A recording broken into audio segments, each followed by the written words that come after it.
नमस्कार शेतकरी मित्रांनो, चालू आहे प्लॉट विजिट. तर प्लॉट विजिट करत असताना प्रत्येक प्लॉटवर आम्ही दर 10 ते 12 दिवसात प्लॉटवर जात असतो.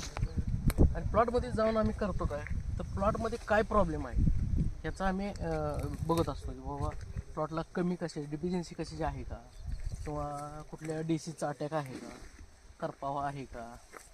प्लॉटमध्ये जो काही आपल्याला ह्यात म्हणजे कमीत कमतरता दिसेल तो शेड्यूलमध्ये आम्ही लिहून देत असतो. नक्की ह्या प्लॉटला आता काय पाहिजे, ह्याचं ड्रॉपिंग होतं आहे का, त्याचं सेटिंग कसं आहे, हे सगळं चेक केलं जातं. चेक केल्यानंतर आम्ही त्या हिशोबाने त्याचं शेड्यूल बनवून दिलं जातं की प्लॉटला आता काय पाहिजे, कशाची गरज आहे, प्लॉटची वाढ कशी आहे, ह्या सगळ्यांचा सरासरी विचार करून आम्ही पूर्णपणे शेड्यूल बनवून देत असतो.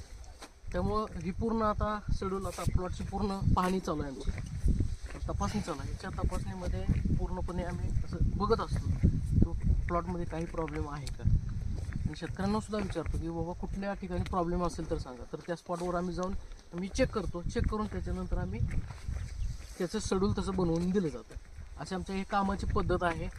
आणि आमच्याबरोबर समाधानी शेतकरी हे आहेत आणि असतात. व्हिडिओ कसे वाटतात नक्की शेअर करा, फॉलो करा. धन्यवाद.